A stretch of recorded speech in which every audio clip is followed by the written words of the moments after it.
Thank you for coming today.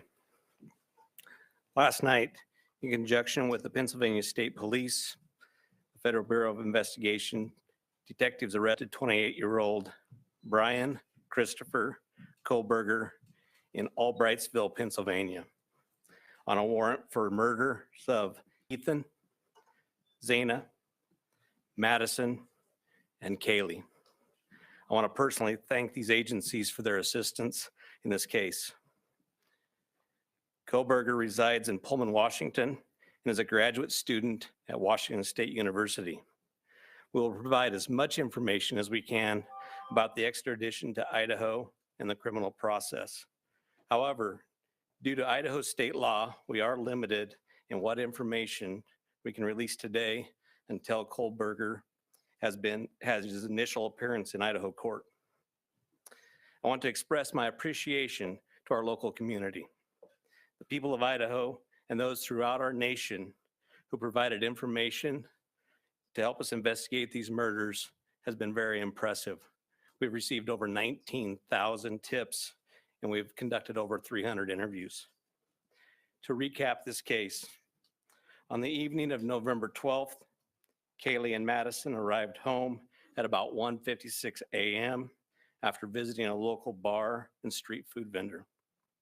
Ethan and Zana were at the Sigma Chi house before arriving home around 1:45 a.m. The two surviving roommates had also been in the community but returned around 1 a.m.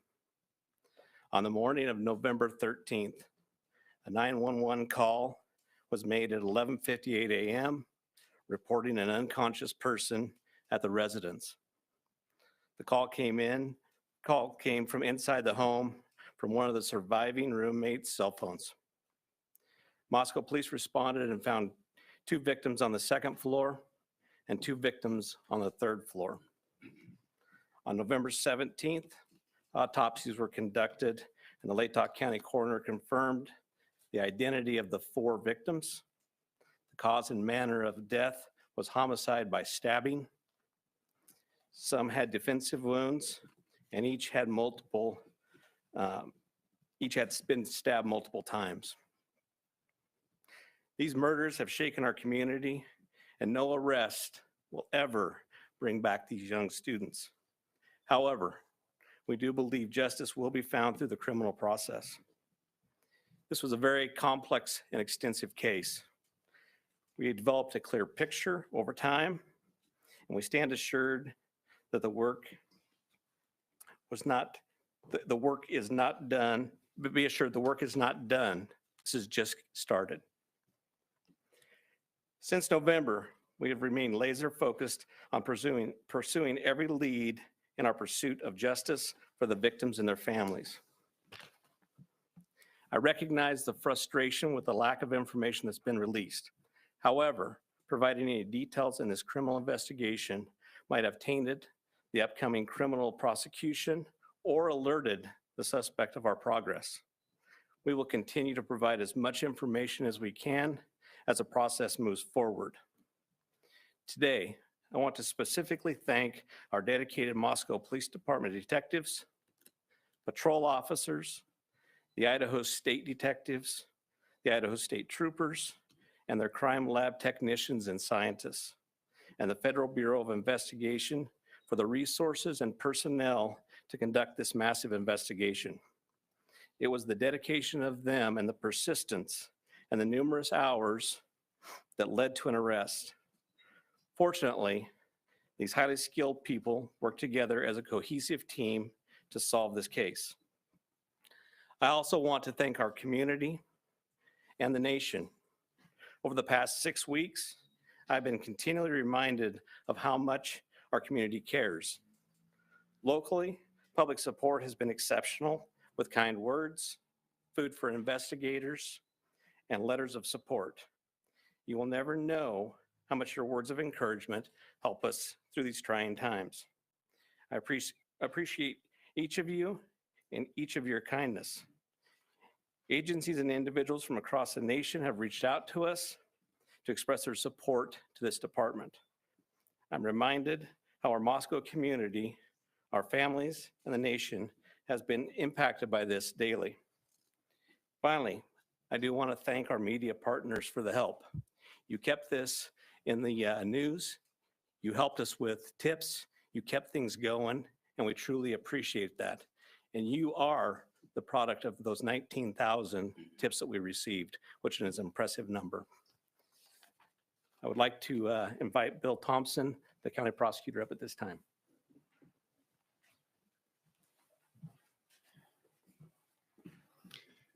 Good afternoon, folks. My name is Bill Thompson. I'm the Latah County Prosecutor. And it's sad to be here, but happy to be here at the same time.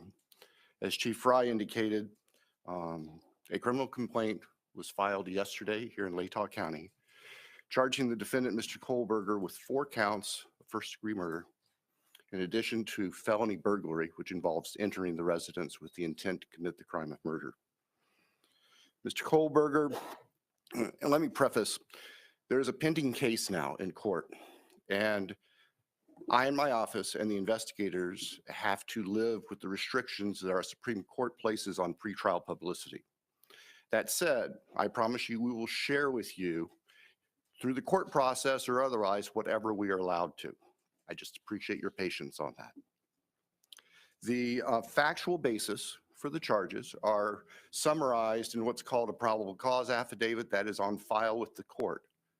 According to the rules of the Idaho Supreme Court, that is sealed until Mr. Kohberger is physically back in Latah County and has been served with the Idaho arrest warrant. At that time, we expect that that affidavit will be available to you so you can share the true facts with all of your readers and your watchers and your listeners and all of the people who are interested and really need to know what's going on. So please have patience with us on that. We hope to get that to you as soon as we can. As far as Mr. Kohberger, I can share with you that he is a graduate student, Washington State University, and has an apartment residence over at Pullman. He has had an initial appearance in front of a judge in Pennsylvania. He is being held without bond, and the warrant from our magistrate judge here also provides for no bond. We understand that he's scheduled to be back in court in Pennsylvania next Tuesday afternoon, and that a public defender has been appointed for him there. The process at this point is, since he was arrested in another state, he has the opportunity to either waive extradition and return voluntarily to the state of Idaho, or if he prefers not to waive extradition, then we will initiate extradition proceedings through our governor's office. If we do that, it can take a while for him to get here. So again, I'm asking for your patience and understand that's just the way the system works. Once he gets here, he'll have an initial appearance with our magistrate. They'll deal with issues such as making sure competent counsel is representing him, and the case will be scheduled for further hearings. Your primary source of factual information is going to be the court record, because that's what the Supreme Court says we need to refer you to. So please pay attention to what's going on in court and have people there to watch and hear what's being said. As an attorney, myself and my office, we are limited on what we are allowed by the courts to say outside of the courtroom. So please just work with us. Finally, as the chief indicated, this is not the end of this investigation. In fact, this is a new beginning. Y'all now know the name of the person who has been charged with these offenses. Please get that information out there. Please ask the public, anyone who knows about this individual, to come forward, call the tip line, report anything you know about him to help the investigators and eventually our office and the court system understand fully everything there is to know about not only the individual, but what happened and why.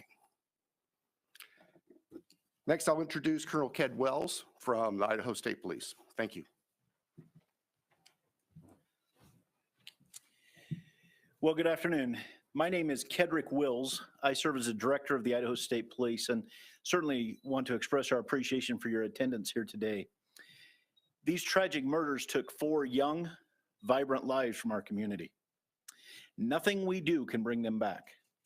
The only thing that we can do in law enforcement to honor their memories that we know of is to bring this to a successful conclusion. This has been a very difficult time for the families, the university, the community, and the state of Idaho. However, it is also proven that communities come together in tough times.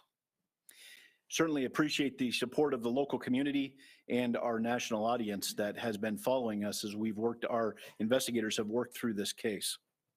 I'm thankful also to you, the media partners, who have helped keep this case in the forefront that generates the tips and we hope will continue to generate information that will help us to a conclusion of this proceeding.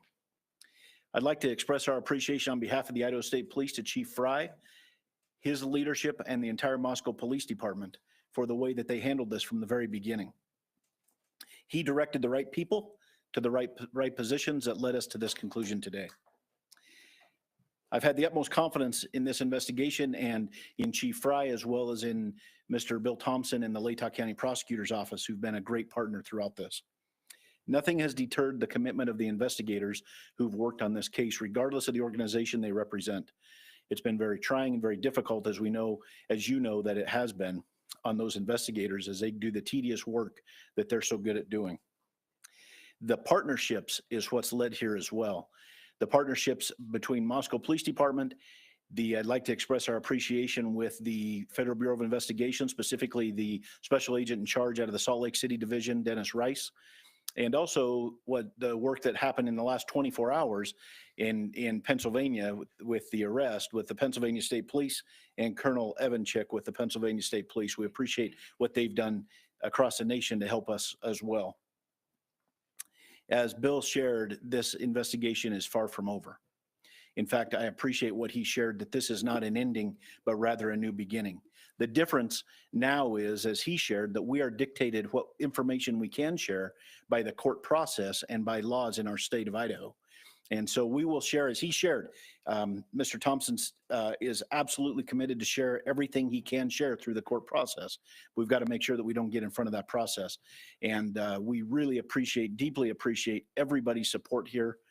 The relationships that were forged here and the partnerships that were forged have led to this. And based on that is why we're here today. And we continue to believe that the best way we can honor these 4 lives that have been taken is to make sure that we have a successful outcome here. One of the partnerships that's been forged throughout this is a partnership with the University of Idaho. And on that, I'd like to introduce the president of the University of Idaho, Mr. Scott Green.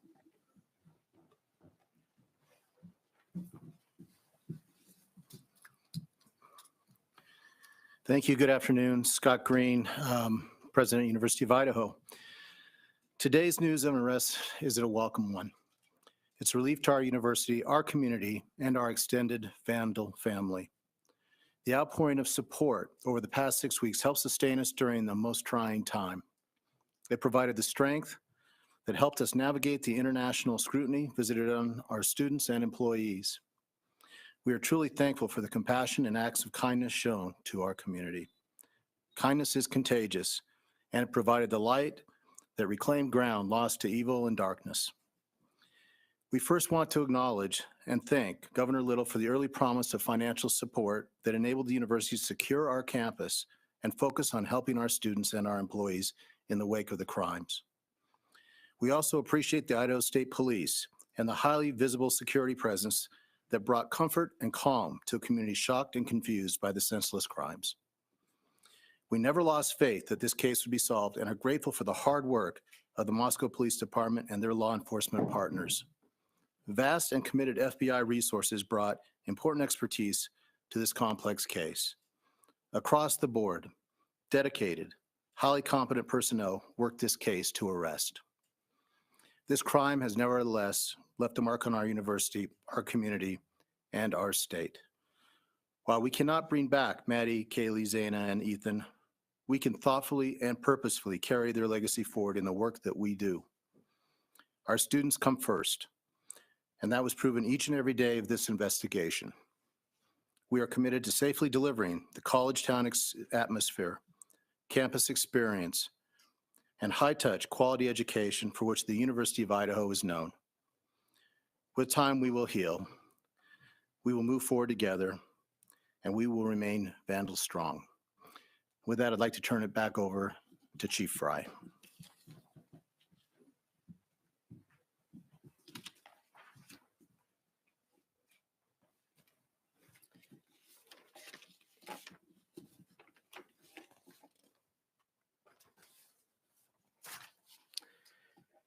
So now we will open the floor to questions. However, I want to remind everyone, as Prosecutor Bill Thompson explained, any factual information regarding the arrest of Kohberger is currently sealed per Idaho law and will not be released until he has appeared in an Idaho court. Please formulate your questions accordingly. I recognize there are a lot of questions, and I will try to answer as many of them as I can. Is there an evergreen or Argonaut reporter?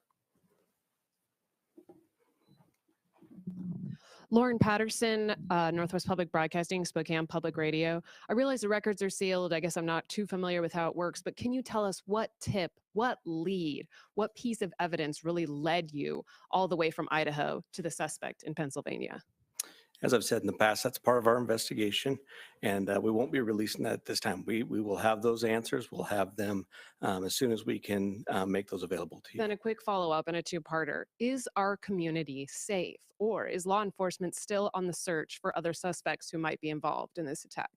What I can tell you is we have an individual in custody who committed these horrible crimes, and I do believe our community is safe, but we still need to be vigilant, right? We still have talked about this in the past.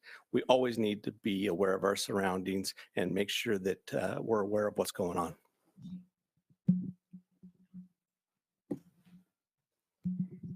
Hi, Chief. How soon into the investigation did police and law enforcement begin to spot Mr. Kohberger as a potential suspect? And a follow-up, how many tips, if you can say, were specifically related to Mr. Kohberger? To the tip part, honestly, I can't answer that question, so I'm not even going to speculate on that. On the other part, that's part of our investigation, and it will come out. I'd like the mic to please come right over here. Thank you. Dana Griffin with NBC News. Can you confirm that Kohberger asked whether or not anyone else had been arrested when he was in custody? I cannot confirm that, or I'm not sure of that information, but that would still be a part of our investigation. Did CODIS initially return any hits on this guy? That's still part of our investigation. That will come out. If we could get somebody over here, please. And then one final question. Is there any message to the online sleuths who slandered and harassed people who they believed were responsible? There was a lot of speculation going on, and we've always said from the very beginning that we're the official message that comes out, and to pay attention to what we're putting out there to the press. I'm Nancy Liu with News Nation, and we were over at the house this morning, and you told us that the remediation would begin today. It was suddenly stopped. Can you tell us why? Yes. The house cleanup has been halted, and that came by a legal request from the court. Christina Corbin, Fox News. Chief, have you identified a motive? That is part of the investigation, and that will come out as we continue the investigation. But what we still ask is for people to continually send us things in the tip line. We are still looking for more information. We're still trying to build that picture, just like we have stated all along. We're putting all the pieces together, and that will help.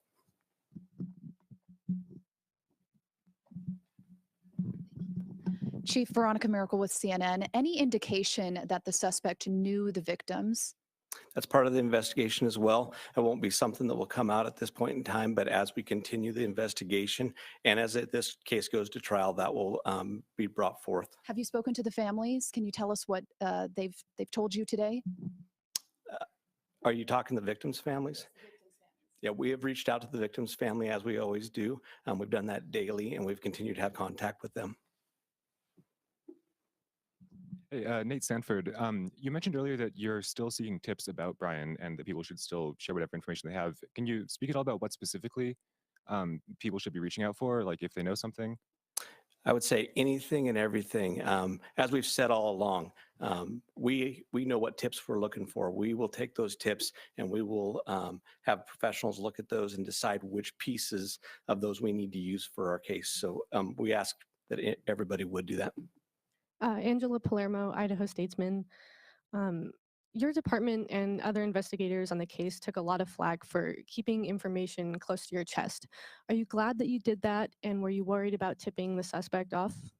I will 100% stand behind the way that we handled this investigation. And this all started from day one with our patrol officers arriving on scene, locking down the scene, us calling in the Idaho State Police, us calling in the FBI, and keeping information that was pertinent to this case very, very tight.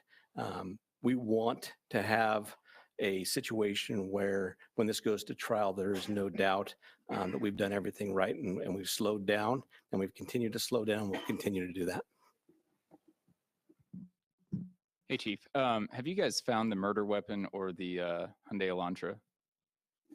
So we are still looking for all pieces of evidence, but we are still looking for the weapon. And I will say that we have found an Elantra. Stephanie Becker with CNN. Can you tell what it was like when you got the phone call when the police told you that they had your suspect? I can tell you, for a lot of law enforcement, it was a fairly sleepless couple of days with as we were leading up to everything that we were doing. But what I can tell you is I have faith in those agencies across the nation. I have faith in our officers. I have faith in the FBI, and they did a great job. But sure, there was some times, even throughout the day, that we were always concerned. Hi, Chief. Danya back at CBS News. Can you talk a little bit more about the suspect's connection to Pennsylvania? All I know is that he lives in Pennsylvania. Chief Guy Tannenbaum from Nonstop Local KHQ in Spokane. More about the Elantra. We saw reports that you mentioned that you recovered an Elantra, but can you specify where that was found? And we know that that was one of the biggest pieces of information you were asking from the public to tip. Were you able to provide an information on whether those tips led to this seizure of an Elantra? That's still part of the investigation that will come out in the future.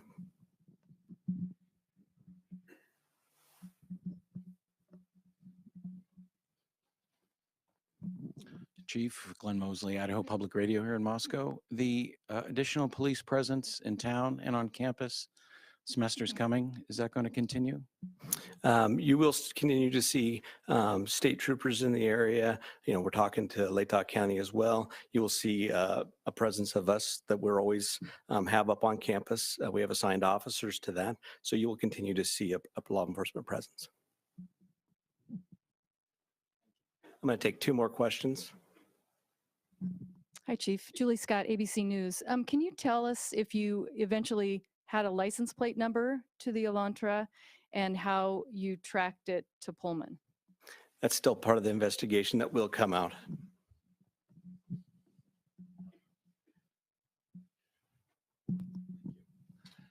Chief, hi, Matt Lovelace with the Monroe College of Communication. I want to ask about Mr. Kohberger as a graduate student at WSU.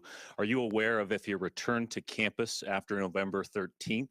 And have you had any communication with departments on the WSU campus about his attendance?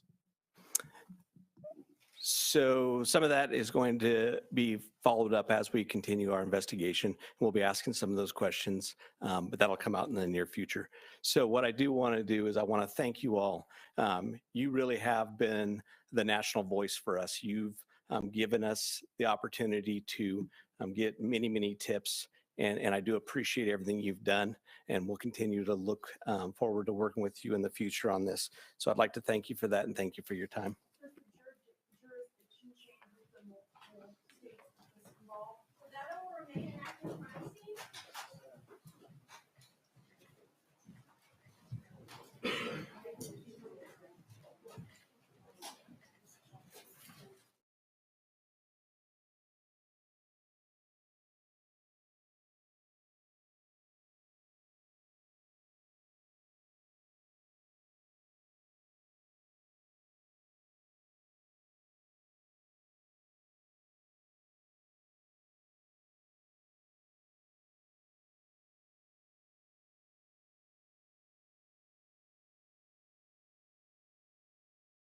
There are a lot of things in life we want but can't have.